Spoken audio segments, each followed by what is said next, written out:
was all about money, car, clothes, and that's it. Like that was the only thing up here at that time. Now it's like, whoa, I'm put on this earth to serve others, to teach and help people grow. Oh my gosh, it's a very different paradigm from where I was at. It's time! Work, play, evolve! I want to connect the listeners to the best of the best.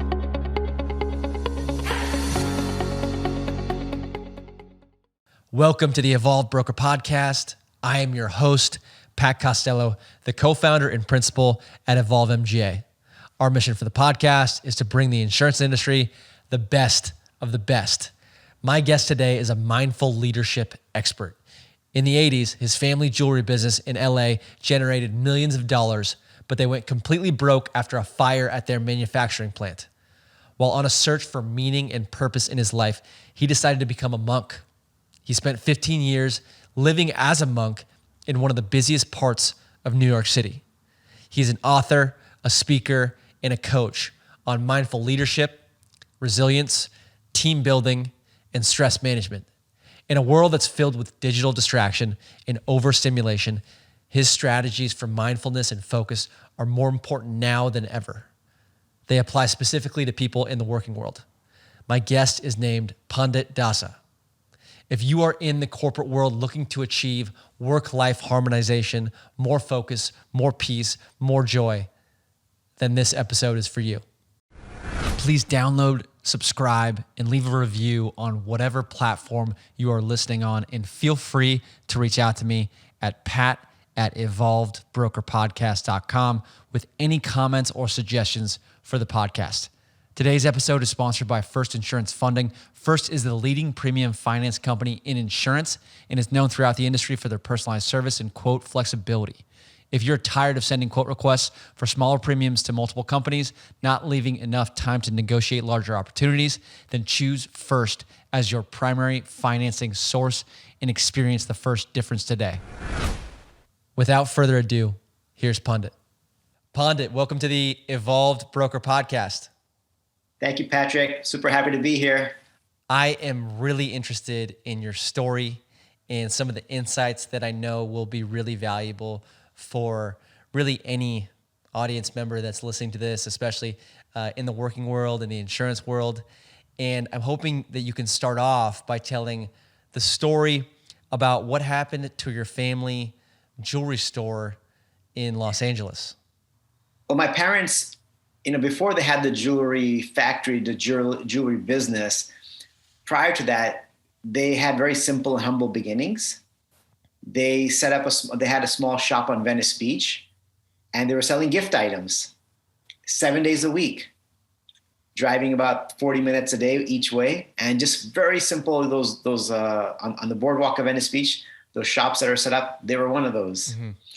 And that gradually built out to, within an 8-year period, a multi-million-dollar jewelry import-export jewelry business. Wow. And Pandit, your parents immigrated from India, right? Yeah, from India in 1980. And the first place they landed was LA. And one of the first places they would start doing their sort of like retail operation was Venice Beach. Okay. And so within 8 years or so, with a lot of luck and hard work, both combined, I think, are what's needed a lot of times for us to achieve success. They established we began living the American dream, right? House on the hill with a pool, a jacuzzi, and Mercedes-Benz, and just the whole lifestyle. And everything was great for a while. Then in about 5 or 6 years into that, in the early 1990s, the jewelry factory actually caught on fire. It was like a heavy rainstorm and water leaked through, the electrical plant caught on fire, and the thing burnt to a crisp, so for the most part. And we ended up losing the business. And once the business was gone, we lost the house, and gradually we just kind of went almost completely broke. Wow. So it was started with nothing, had everything, and then back down to nothing again. How old were you when that fire broke out? I was probably about 19. Okay. So at that point, you might have been considering going to college. What kind of stage of life were you at, and what was kind of going through your head at that time? Well, there was a lot going through my head because I thought my life was set. And now all of a sudden it's not, like really not. And I was in my first or second year of college, but I wasn't able to focus at all because literally my life was falling apart. And when money was tight, I stopped going out with my friends and didn't want to explain to them how bad things were because they always saw me as the one who had everything. They were coming to my home for like pool parties and stuff. And now I'm just like, don't have much. And I was careful to spend money because we didn't have much. So when you're at that level and you have to drop down, it's difficult and it's painful and can be embarrassing. And I didn't know how to deal with it. So I was distancing myself from my friends and really just, it was a whirlwind experience. I really wasn't sure what my future had in store for me, where things were going to be. Because like I said, it seemed like my life was set. And then all of a sudden it wasn't. So that was a major, major transition. So what happened from there? You're 1 or 2 years into college and then this goes down and then the future is extremely unclear. Where did you go from there? So my dad decided to explore, he was feeling a little desperate and trying to figure out what to do next. So he decided to explore new business opportunities in post-communist Bulgaria. And to give you an idea what that was like, what post-communist Bulgaria was like, and because it had just come out of communism, like no one spoke English. The grocery stores, the cabs, like anywhere you go, people just didn't speak a word of English other than hello and goodbye. That was it. And so basically, and then we followed him. We like closed up our life in LA for good, and we just went to Bulgaria. And everything. Did you drop out of college? Yeah, I had to leave like 2.5 years into it. Wow. I still remember standing in line, checking out of my classes, like saying that I don't know when I'm going to come back or whatever it was. Those moments you have in your life that you sort of never forget that are always etched in here. Yeah. I still remember just standing in line to check out of school, like really confused, like what's like a Twilight Zone kind of an episode. Like, is this really happening? Is this my reality right now? But, doing that. And then so we fly off to Bulgaria. And, even everything on TV there was in Bulgarian and in Russian.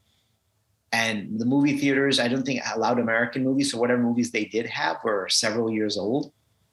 And I'd like seen everything. Like my social life came to a screeching halt because I couldn't have one there because of the language barrier, the cultural barriers. And I'm going through this sort of like a financial upheaval, a trauma that we just went through. So I'm kind of in a daze while we're there. And so, we're doing import export over there, which did okay, but it was still a big transition. And that was the transition that sort of pushed me into a practice of mindfulness. Like that's sort of that was kind of the push and the shakeup. And I guess the kick in the butt that I needed to figure out that there's something, I need an inward journey. I need an internal journey because the external journey is very unpredictable. I think for most of us would agree that not a lot has to happen in any one of our lives for us to spiral down. Like just a couple of things could happen in our life that would make us go spiraling down in so many ways. Did you feel that because maybe you had like a lack of control with what was going on and where you're living, with work, with your social life, et cetera?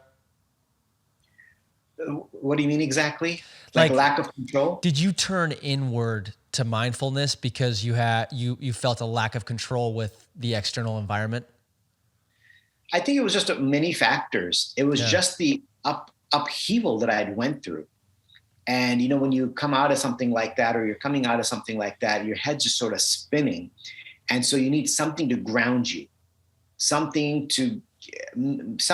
got to do something that helps you make sense of it all. Okay. And I realized that the external world didn't make that much sense. Like why this happened didn't make any sense. There wasn't a real logical reason why things collapsed the way they did. And I'm like, okay, my realization was that life is very unpredictable. Like it could happen to anyone. It happens to people all the time, right? Complete upheavals or complete, progress, either one. It happens. A lot of times we just get lucky. And sometimes we get really unlucky. So all of this made me sort of introspect about the purpose of life, the meaning of life. And therefore I turned to, at that point, mindfulness meditation. I also didn't have anything else to do. So I'm like, okay, let me try this out. I've seen my parents do it in the past. And so I decided to start to practice it. And it helped me stay a little bit more calm. It helped me make sense of things. It was something that was really needed for me because I'd kind of ignored my inward journey. I was too busy and caught up in just enjoying life. And nothing wrong with enjoying life, but to such a degree where you forget about your inner journey and you forget, it's kind of like taking your car to the car wash, but never really opening up the hood and changing the oil. I feel like I'm living that kind of lifestyle. When you say you started to practice mindfulness or focus on mindfulness, would you say like you started to meditate more, or was there any specific actions you were taking to focus on mindfulness or become better at being mindful? Yeah, there was a couple things. One is I was actually meditating. That means breathing exercises, focusing exercises, concentration exercises, also just going inward to understand really like who lives inside of the shell of a body, like what am I on a deeper level? Like what makes me move? Like what's making my brain move? What's making my eyes able to see things and process? That's a tree, that's an animal, that's a car, that's the sky. Like, how is it all functioning? Or who am I that's doing who's the one seeing everything?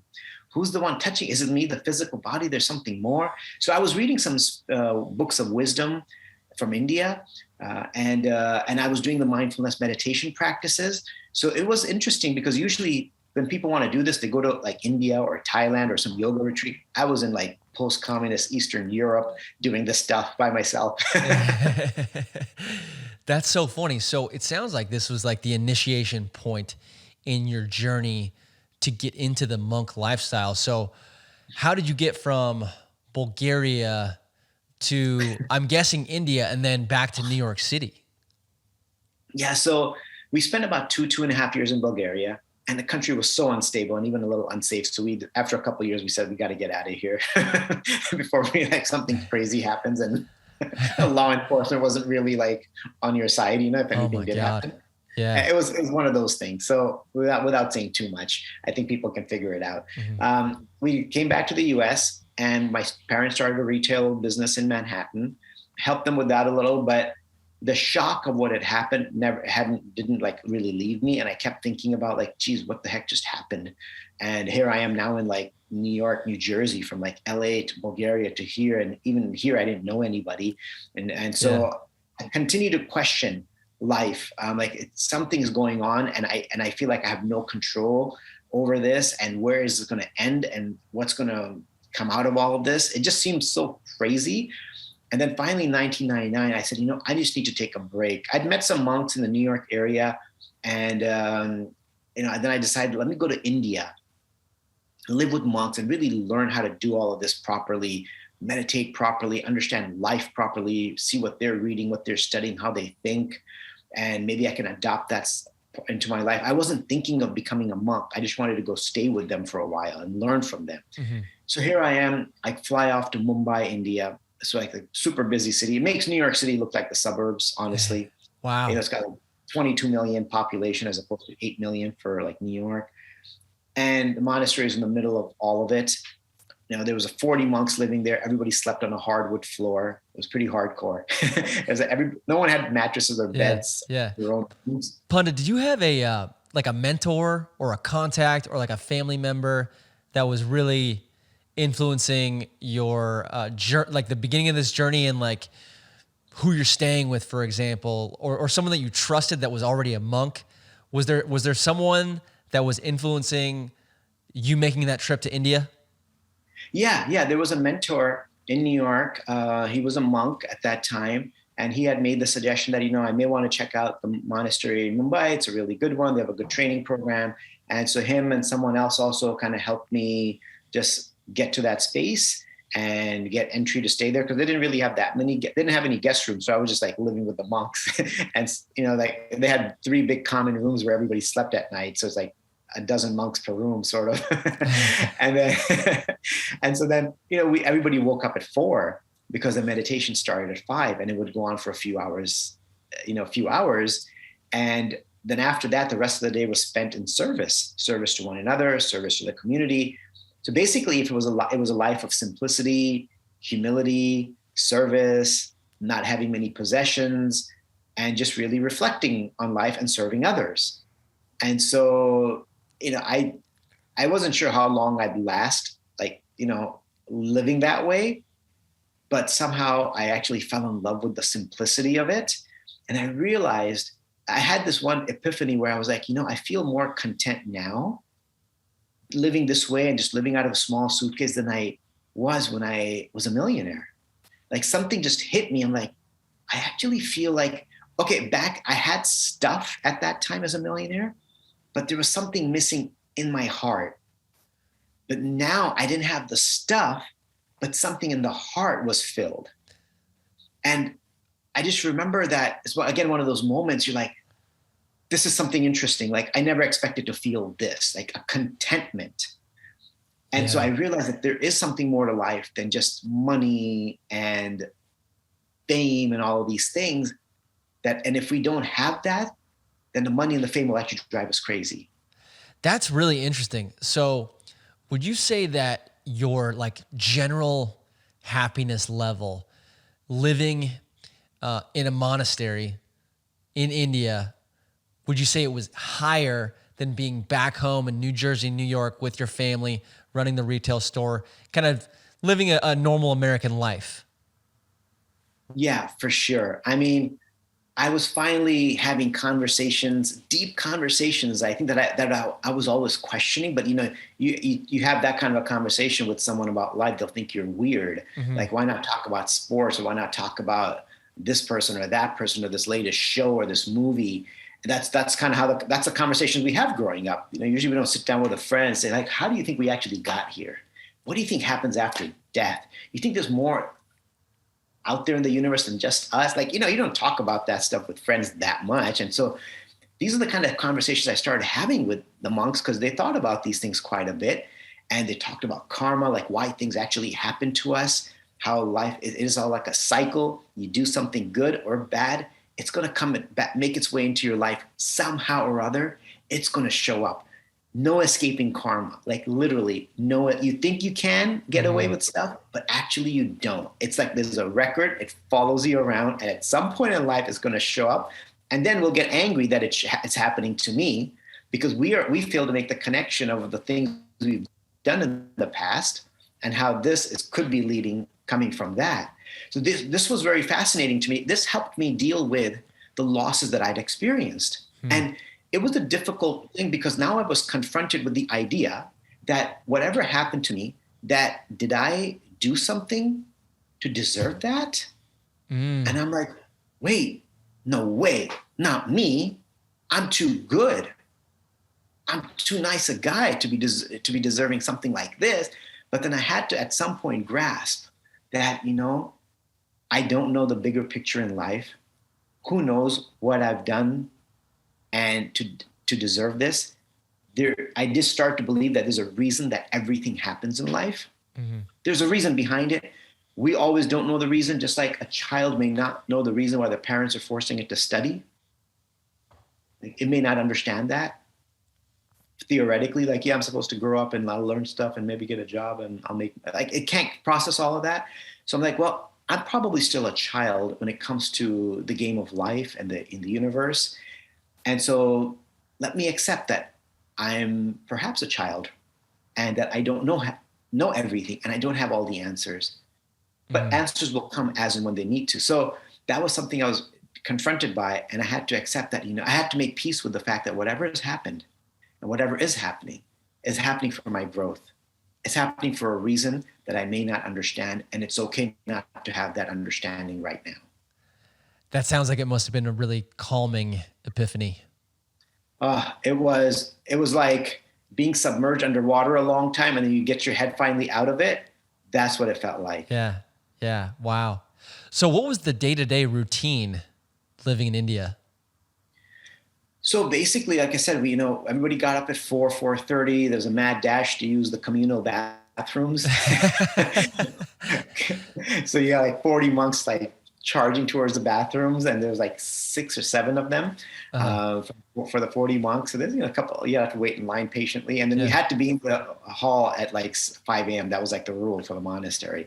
And after like the whole morning meditation, prayer ceremony of studying different like spiritual texts and stuff, then some of the monks would have cooked breakfast, and we'd all sit down and eat breakfast together. Like 30, 40 of us would eat together, and stuff that they have cooked themselves. So they wouldn't eat anything from outside. It's like food cooked by them. And after that, everybody had assignments to clean different parts of the monastery.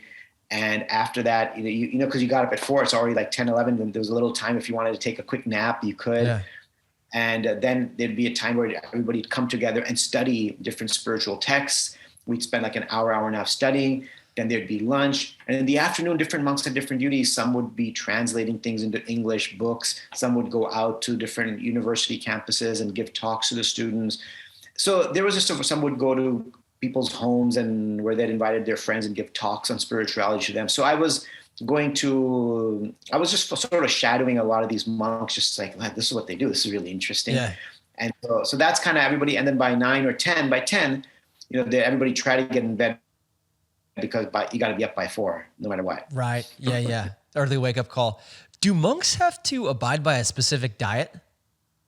Yeah, they do. At least the order that I was in, and I know for a lot of monks do, but not all. Okay. But the order that I was in, they had to follow a strict vegetarian diet, which basically meant no meat, no fish, no eggs, and and the reasoning behind it. It's not just like hard rules or something, but it's like it's good for your body, and also the idea was one of the sort of like the philosophical concepts was that we want to live in a way that is not causing harm, pain, or violence to other beings, humans or animals. Because when we intake violence, either through our eyes, through a violent movie, or through our mouth, through foods that have been, I guess, killed and tortured, I don't know how else to put it, that affects our mind. Okay. That affects our thinking. That affects our behavior. It's like if you watch a lot of violence or sexual content, then what happens, your mind becomes desensitized to it. You just don't, you're just like, whatever, and then you play video games and you're like blowing people's heads off.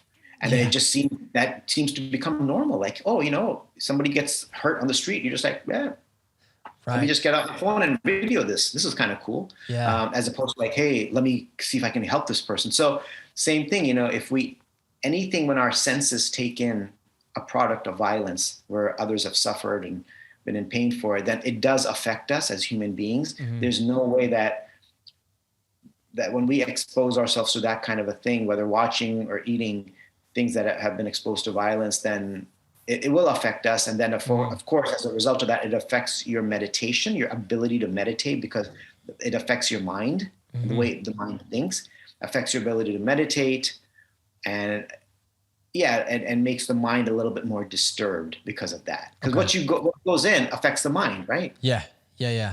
I'm sure the impact of certain things like witnessing violence or like, I don't know, there's plenty of things that I think people just take for granted that are probably having a much deeper impact than they probably realize. Totally. I mean, and another aspect of the diet was there was obviously, I guess not to most people, but there's also we restrained from all alcoholic type beverages and also all caffeinated products. Again, the idea was they influence your mind. Clean living. That was the idea. Like don't put stuff in your body where the body gets stressed out trying to process it. Yeah. So the body can be free of those substances so that you can meditate better, you can have a clearer mind. And more energy, actually. You get more energy if you can be free of those things. Yeah, I'm sure. I have only done maybe like a micro sampling of a diet like that. It was like a January I was like totally vegetarian just to see if I could do it, and no alcohol as well. Just to see like the impact on my energy, and like the impact on my energy was real. That was wild. I felt light. I never felt like super drained. Which is like kind of like if I were to go get like a burrito for lunch, it's like, you have that 20-minute, 30-minute window after where you're just like, totally wiped out. But I never got that in that month when I was doing that diet. Yeah, yeah, it's amazing what the kind of fuel we put into our body even affects our productivity. I mean, like, if you put the right fuel into your car, it's going to run good. Yep. Same thing with our body. It's just like a machine. You put the heavy fuels in there, then it's going to slow it down. Then let's say you're dealing with clients and you've got a groggy head. You're not so clear. You're not so focused. So everything that goes in through the eyes, the nose, the mouth, the ears, it affects how we function. Mm-hmm. What goes in comes back out in different ways. Yeah, I can totally validate that in terms of like my energy with eating like a huge sandwich or a burrito or fast food or something. Is like my afternoon is not even close to as productive as it is if I have a salad. A salad just kind of keeps me moving through. Yeah. But I guess I'm curious as well, Pandit, when you're in India, in these monasteries, are the monks all male, or they're female monks too, or is that maybe a different type of I don't know if you'd say occupation or type of path for like a woman to go down? Is there two separate things, or is it just a male pathway? There's both, but in one monastery, it was just men. And there's others, I guess there are nunneries where there's women. They wouldn't be living together generally. So, but the monasteries I was in, only men lived in those. And then there's other separate places, I mean, which I wasn't in because there was all for women. Yeah. But majority of the monasteries are male monasteries. But there are facilities where women can also live the same exact lifestyle for the most part. It's just women doing their thing. Okay, cool. Yeah, I was just interested. I know I'm a bit naive and ignorant to the process. So you're in India, you go through this training process, you achieve a higher level of happiness or satisfaction that you didn't know was possible. Tell me about the journey from India to New York City. So basically, my visa expired. Okay. All right. And I'm like, well, I guess I got to back to the US. So then I moved into the monastery in New York City. Those are the monks that I'd known. And it was just a 2-bedroom apartment. And we called it a monastery because monks were living in that apartment at that time. So it's like a tiny 2-bedroom apartment. Then we gradually moved into a slightly bigger space. But yeah, so I moved to the monastery in New York on the Lower East Side. And for those who've been to the Lower East Side, know it's a pretty wild place. It's pretty crazy. Like the monastery we were living in we had about, monks would come and go. So it's like sometimes just like I went to India and I left. So sometimes people would come in to stay with us for a month, or 3 months, 6 months, a year, however long you wanted to stay. Your calling, as long as your calling kept you there, you stay, then you were free to go back and pursue material life. So that was never an issue. And so the monastery I was living in New York City had a tattoo shop right next door. Then the next 3 establishments were bars and restaurants. Across the street, there was like an underground nightclub. I can't even imagine what would happen there. And then there was like a funeral parlor right next to that. Then there was like some bagel shops and delis and a laundromat. So this was where I was living and I spent about 15 years living as a monk in New York. Again, I didn't think it was going to last that long, but that's what happened. And the lifestyle was very similar. We're getting up at 4:30 in the morning, meditating, praying, doing all of that, going out and serving. My service that I guess I had an inner calling to do and some encouragement to do was to connect with college students and help them understand their inner journey. So I was doing talks and meditations and vegetarian cooking classes and spiritual discussions at Columbia University in New York City. Oh, cool. And I was getting 50 to 100 students coming to our cooking classes, about 15 to 20 students coming to our meditation sessions. And students were really loving learning about this lifestyle because they were very high stressed, very motivated, very driven group of individuals. And so to find something that could help them find some calm and a little reprieve in the middle of their week was very satisfying for them. And it was very satisfying for me that I could actually teach something of value to other people, not something I had thought of at all growing up in LA, that I'm ever going to teach someone something of value. It was all about money, car, clothes, and that's it. Like that was the only thing up here at that time. Yeah. Now it's like, whoa, I'm put on this earth to serve others, to teach and help people grow. oh my gosh, it's a very different paradigm from where I was at. Yeah, that's an incredible revelation. And it's funny you say, you mentioned the cars in LA. It's like, I feel like I actually went to Loyola Marymount University in Los Angeles, and it was just so interesting seeing the focus on how people were invested in their cars versus growing up in Northern California. But I can only imagine, and that's an incredible revelation from growing up in LA, Yeah. just a few years later, being in New York City, living as a monk, and really living in service to a lot of these students. And the street that you lived on, it really stood out in your book, Closing the Apps. It sounds like absolute chaos. It totally was. I mean, it was on First Avenue and Houston Street. And I mean, the rest of the country calls it Houston, but New Yorkers call it Houston Street. And it was just chaos because 20 blocks down, there are several hospitals. That means ambulances are driving right down First Avenue, and our window was on First Avenue. Mm-hmm. And, on especially like Sunday mornings when we'd get up at 4 and start meditating at 5, that's when the bars close. Oh, no. So our meditation space was on the 3rd floor, and then right on the sidewalk, you could hear the chatter of like very drunk people at 5 a.m. Sometimes you could hear yelling and screaming because people are out of their mind by that time. And then you could sometimes even hear fist fights, bottles breaking, and sometimes it's just loud and you look out and then, you could see like the red and blue lights flashing. You're like, okay, the cops are here. And I remember even one time looking out just out of curiosity, like, what's going on? There's all this commotion. I saw 2 guys without their shirts in the middle of the street having a fist fight and cars just driving around them. I'm like, no.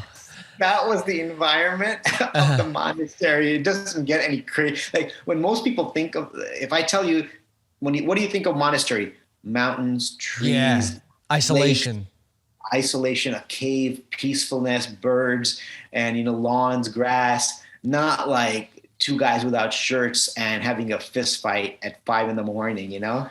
What an unbelievable test for mindfulness and for staying calm and not letting your environment affect your internal state. Yeah, I mean it's I can't say that it didn't affect the internal state because whatever we see and hear, right, it affects us. But you're just like, my gosh, I'm like, that could have been me. Yes. That could have been me doing that as opposed to doing this. And it helped me realize that life out there is so different than what I'm doing right now. And I'm like, I could have gone down that road if I didn't turn to this. Like after all that I'd gone through, that could have easily been me at 5 a.m. without a shirt on in the middle of a street. Yeah, right.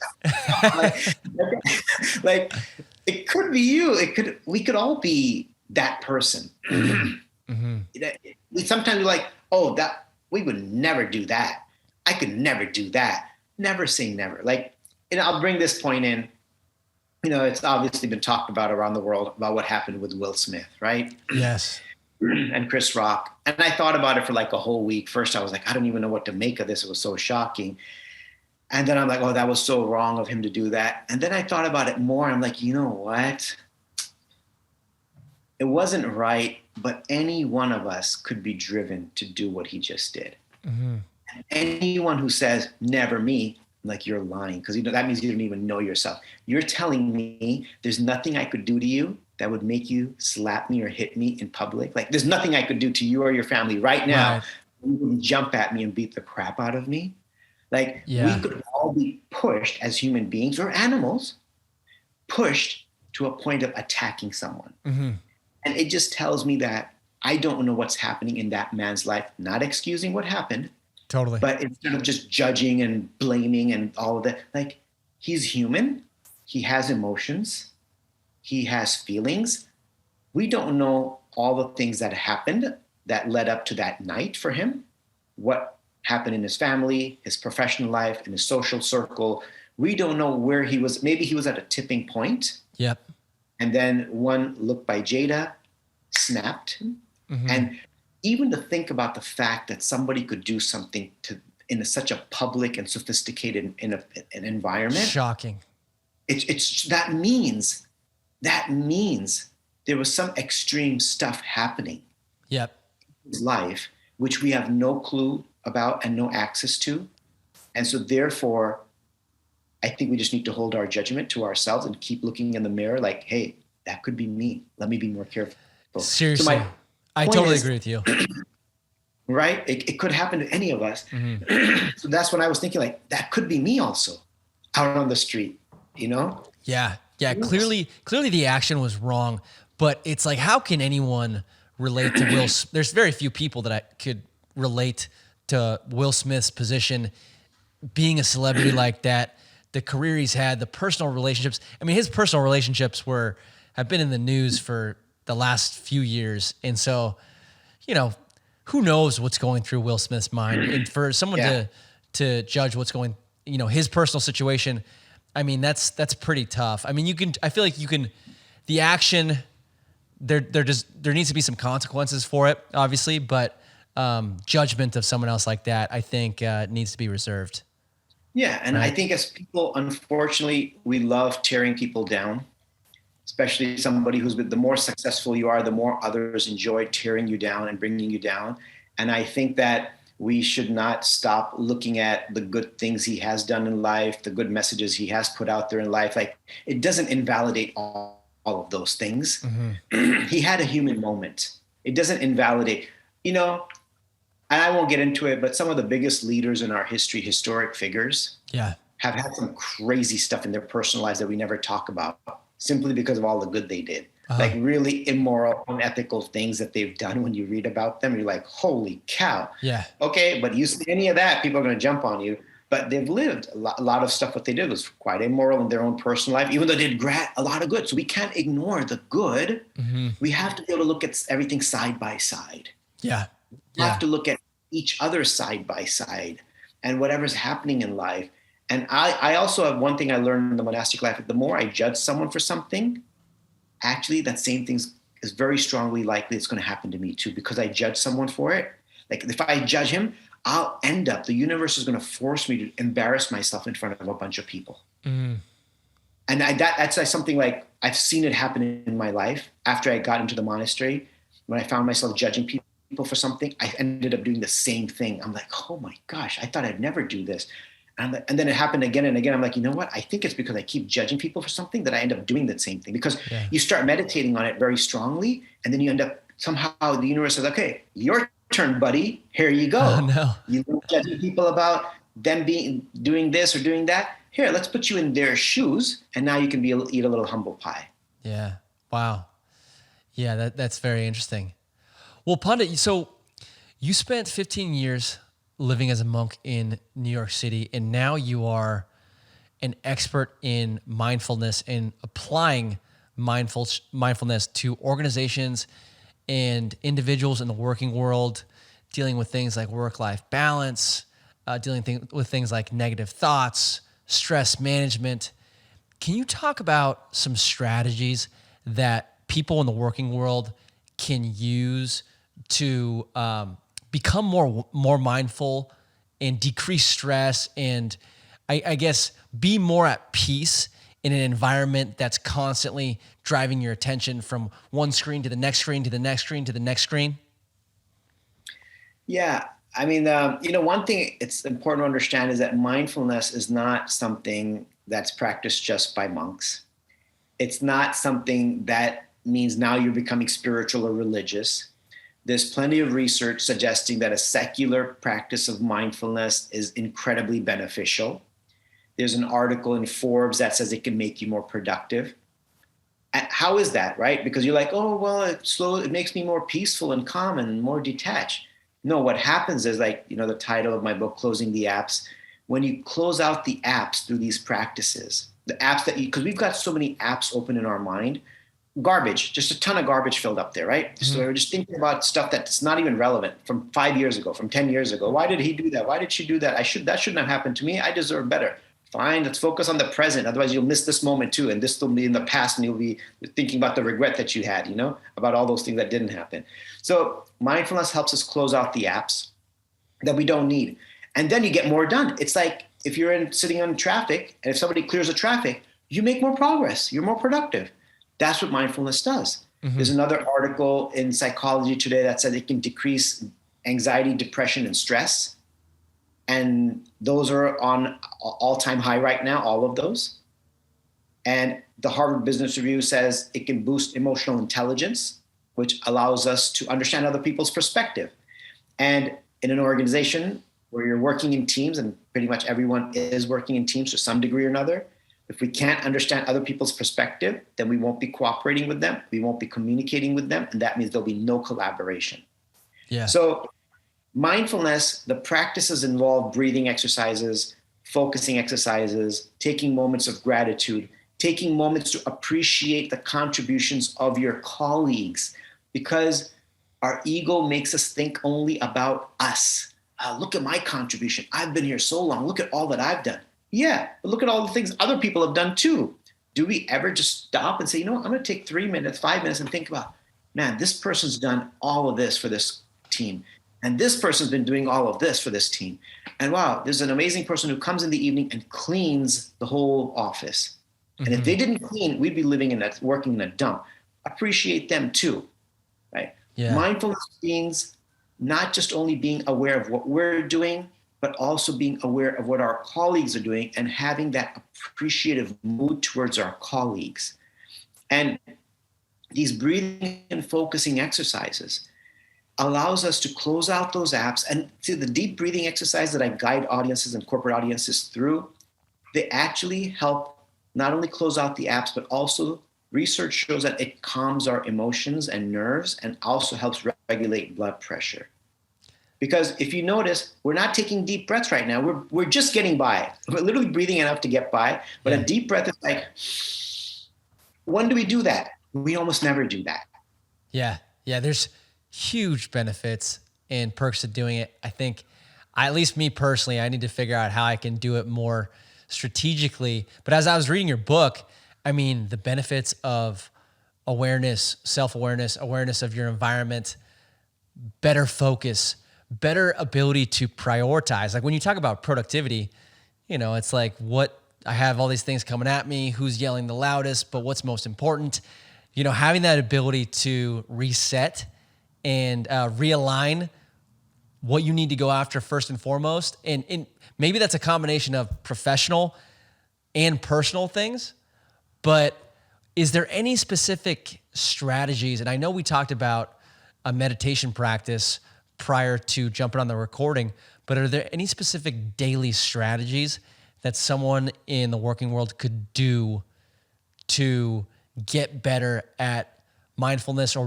build more mindfulness into their day? There's tons of things that we can do. One thing I would suggest when we first wake up, don't reach for one of these and start reading the news. I think there's a lot.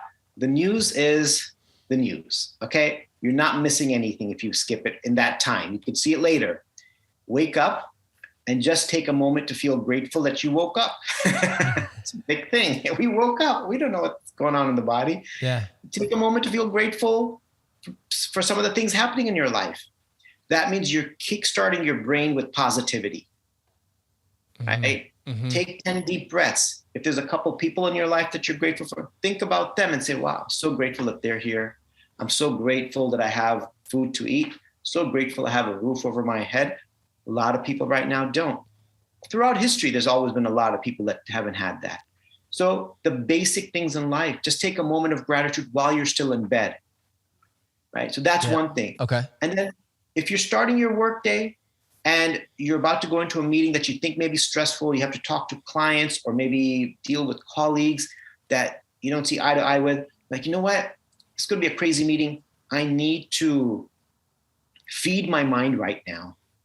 I need to make sure I'm in the right frame of mind to get in there. So what do? Take a minute or two, take 10 deep breaths, like the kind of breath I described, really where your lungs are filled up completely. Like breathe in until your lungs are fully expanded. And you'll notice like, whoa, I can take in this much breath? Yes, you can. We just never do it. Uh-huh. It's like putting in like 1 gallon into your car of gas as opposed to the 12 or 15 that it can take. We're just putting in a gallon as opposed to what we're only taking in like 10 or 15% of what our lungs are capable of. And imagine when you take in that much oxygen. Of course, we're not going to breathe like that all day long, but you could take 10 deep breaths, big inhalation, big exhalation, take a moment of gratitude, try to appreciate the person in that meeting who you don't see eye to eye with, and then go into that meeting. I like that. Right? Or if you had a bad meeting, a difficult one, you feel stressed after that, or if you lost a client or whatever it is, take a moment to just say, hey, this happened. It's not the end of the world. What did I learn from it? What can I do differently? Mm-hmm. This is meant to teach me something. Mm-hmm. Failure is pretty much the only thing that really teaches us in a deep and profound way. So it was a teaching. It wasn't a failure. It was a teaching moment. It was a learning moment. Mm-hmm. It's also mindfulness is also mindset shifting from failure to stepping stone, from failure to a teaching moment. Mm-hmm.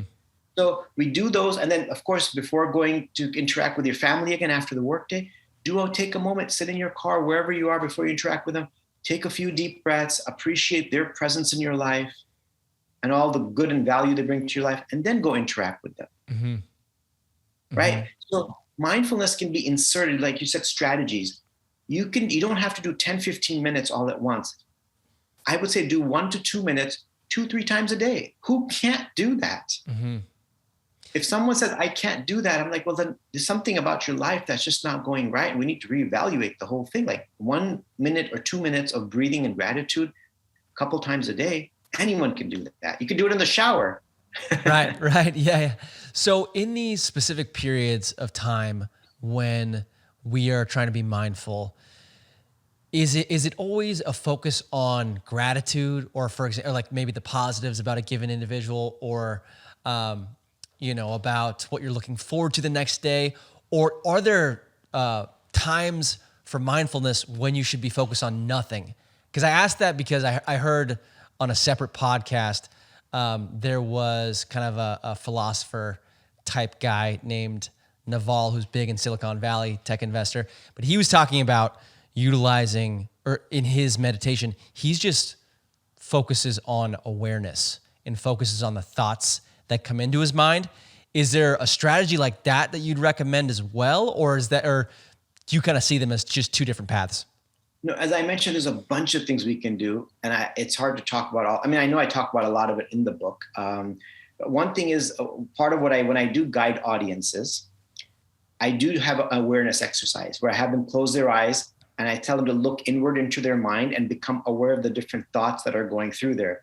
I'm like, now don't engage with those thoughts. And if it's a negative thought, don't let it affect you negatively. Observe your thoughts as you would observe fish inside of a fish tank from a distance. Just observe. Learn to observe your thoughts from a distance so that they're not affecting you. Where you're just watching, they're like, oh, this one, okay, this one, okay, this one, oh, this one, and this one, and this one, and this one. Okay, now I've taken inventory. Now I know what's up here. So that is part of the routine that I guide people through. The fish in the fish tank is a great analogy. It helps, right? Yeah, totally.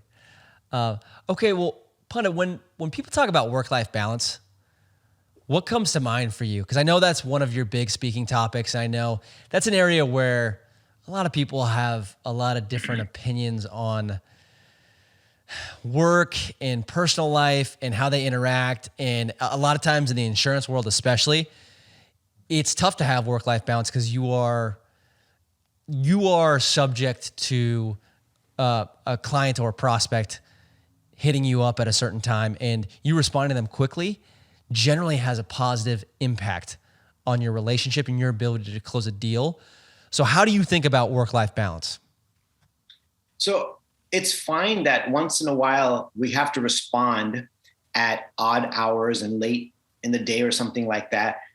If that's part of our routine, then I think it makes it even more important to find time in the middle of the day to take time for yourself.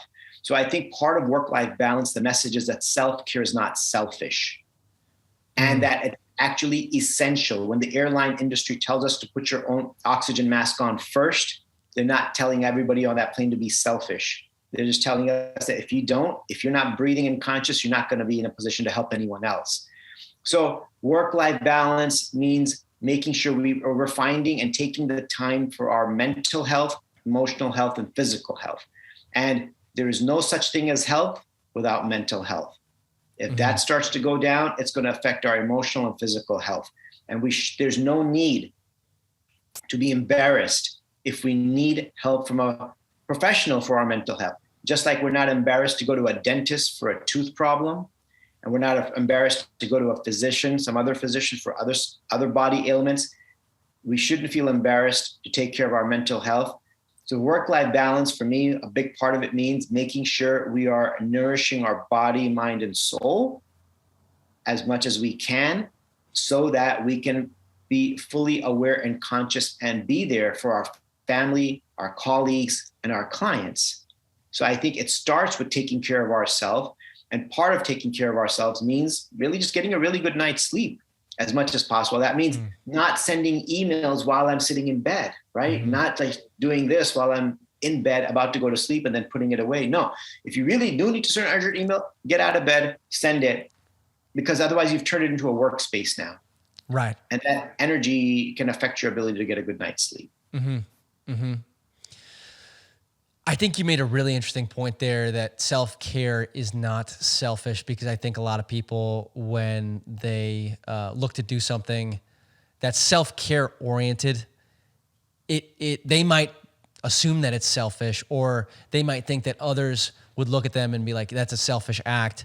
But I think the positives that come out of that, like just your state and your internal peace, happiness, can have a huge impact on everybody around you. I think it's an exponential impact on folks around you. So I think that was a really important point that a lot of people might miss. Yeah, I mean, we're so used to just like go, and then we don't want to disappoint people. No, but first of all, if you're not capable of really taking care of yourself, it's all going to start breaking down at some point. It's all going to come back to us. Our body's going to remind us at some point that, hey, you didn't take care of me, and now I can't really give back to you. Pandit, a big portion of your book is focused on how leaders can benefit from mindfulness. Can you define what it means for mindful leadership and how it can be put into action? Yeah, I think a few different important components for mindful leadership is really making sure we're leading by example and doing the things we're asking our direct reports to do. If we're in a manager supervisory role, if we're asking people to behave in a certain way, do certain things, we have to show them that I'm also willing to do this. We shouldn't feel like this is below me and I'm going to push it off onto others, because people feel that. And it immediately uninspires them to do that activity, immediately. And now you've got someone uninspired because we did it to them. We uninspired them as a leader, and now we're expecting them to be fully productive. It doesn't happen. Yeah. So that's one thing. Another thing is really important for those in a leadership role is to, on a regular basis, appreciate the contributions of their colleagues and coworkers, right? Whether there are direct reports below them, peers, whoever it is, on a regular basis, appreciate, because we have to give feedback sometimes, and that's painful, and that hurts the emotional bank account we have with that individual. So we want to make sure we're constantly making deposits in the emotional bank account with those that are working for us and working with us, by appreciating specifically what they're doing. And showing it, I'm sure. Because I have a lot of folks that I work for me that I can tell when they're fired up because someone did something really great that reports to them, and they're like, yeah, this person's doing awesome. But sometimes that signal of like, hey, you did a great job on this is left out. So I think showing that as well could be really valuable. Yeah, exactly. Meditating on it and actually expressing it somehow or other. Yes. And it doesn't always have to mean just giving them more money. It doesn't always have to mean that. It could be a variety of things to say, like, hey, maybe giving somebody a half day off or something because you saw them work a bunch of overtime and they really got the job done in a fantastic way. Well, show it to them. Give back to them. They'll come back and give you so much more. There was an interesting research Wharton Business School did where they were making fundraising calls, and they decided to divide the fundraising group into two. And one group made calls as they normally would, and the other group received a call from the director appreciating what they were about to do. That second group made 50% more phone calls than the first group. There's no other factor, just that they got a call of appreciation. So it does make people more productive. They feel valued. And when a human feels valued, they just go above and beyond. Otherwise, we can push them through fear and aggressive methods to do more work, it's not going to work. A human just doesn't respond like that. Mm-hmm. Mm-hmm. Well, and when you implement the practices that you were talking about of being mindful throughout the day, you're building that self-awareness and you're building a better understanding of your environment, what's going on in it. And I think that's a great way for leaders to figure out potential issues they need to address or potential ways to just make the environment better for people to work in as well. Yeah. And it doesn't just have to come from leaders. When I speak on the topic of workplace culture, I encourage people, even if they're not in a leadership role, to appreciate their colleagues. Hey, now you're building a better, positive social connection with your colleagues. Mm-hmm. And you're going to spend more than half your waking time at work. You might as well be in a positive social environment, because the research also shows that if those who have a positive social environment at work, they perform better at work and they're less depressed as well. So it's in our own interest to do that. Yeah. Pandit, I think for a lot of meditation, the way it's talked about is isolated in even in the working world. It's like, oh, like get it done before you get in or get it done in your car on the way home. And there is a really individual element to meditation, no doubt. But is there any benefit to meditating in a group? Because that seems to be a big core element of what went on in the monastery. Is there any benefit to that? Or is it just kind of like you're on your own individual journey and there happens to be people around you? I think both are very beneficial. I really love doing it with a group. You open your eyes and you see everyone doing it. It helps you stay focused on your own. Mm-hmm.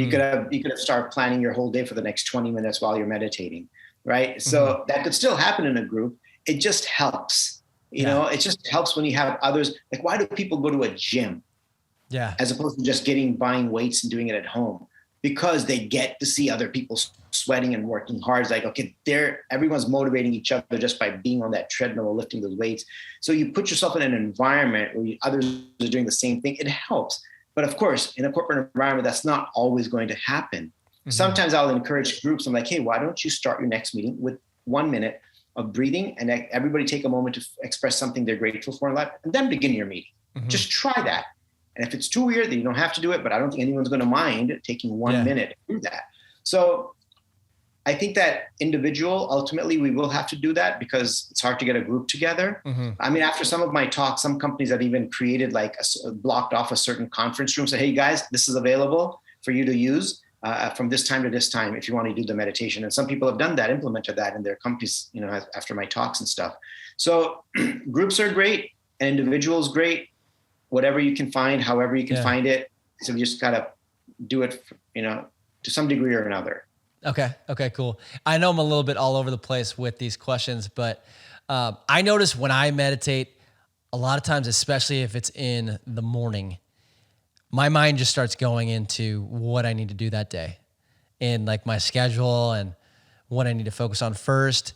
Is that the way it should work, or should I be not focusing on those thoughts and just be focusing on the present? Well, maybe you can just take a moment and write down your tasks so they're out of your head. And now you're not worried that you're going to forget. Mm-hmm.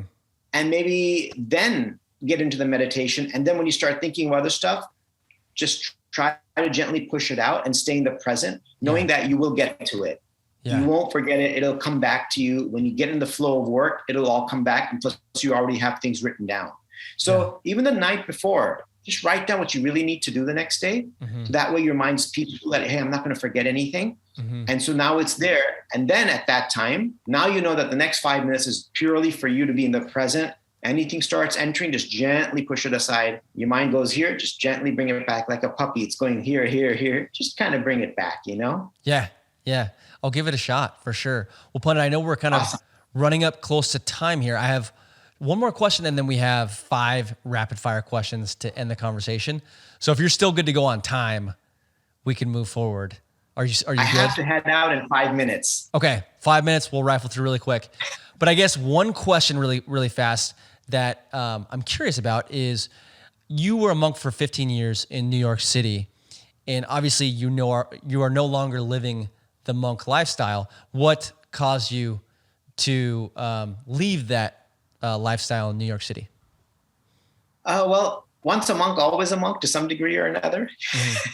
But two things. One is that I wanted to basically take my messages into the corporate environment because I knew it would be helpful. I knew it would be tremendously helpful. And I just like when I wanted to go into the monastery, there was an internal calling to do that. I wanted to explore, leave the monastery and go into family life. Right. Okay. So both of those factors kind of came up for me. And so those were the factors that made me want to, exit and move forward in a different way. Okay. Well, let's dive into these 5 rapid fire questions quickly.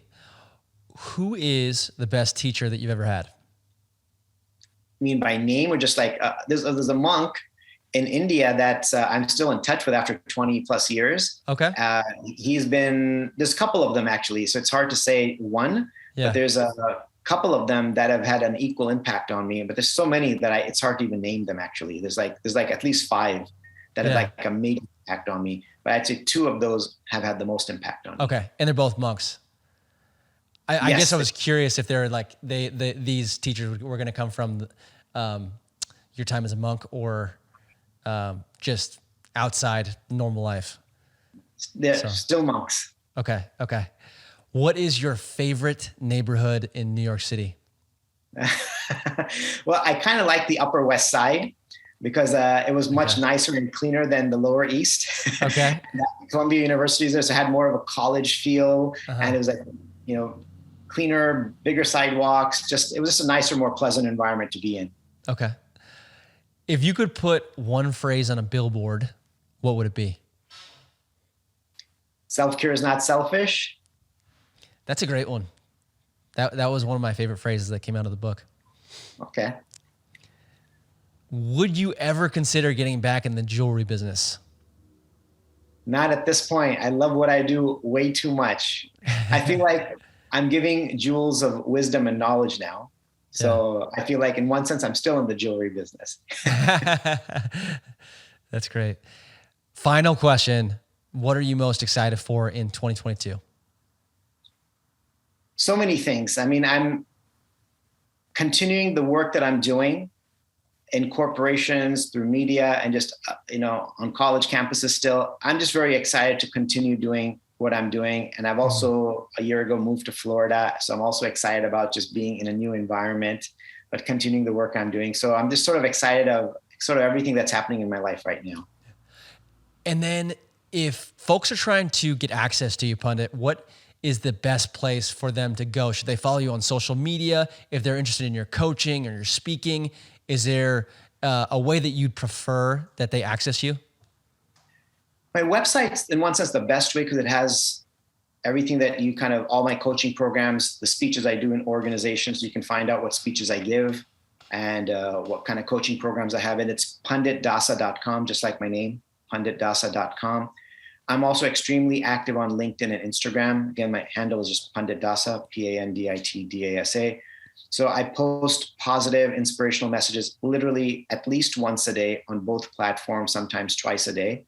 So if you're just looking to get some inspiration, you can check that out. And I do respond to messages on those platforms as well, very actively, especially LinkedIn. I'm most active. So you can find me pretty much all over the place. You just Google my name and I think you'll find a lot about me. And you can get in touch with me through website, social media, and you will definitely get a response. Awesome. Well, Pandit, thank you so much for spending time with me. I really enjoyed your book, Closing the Apps.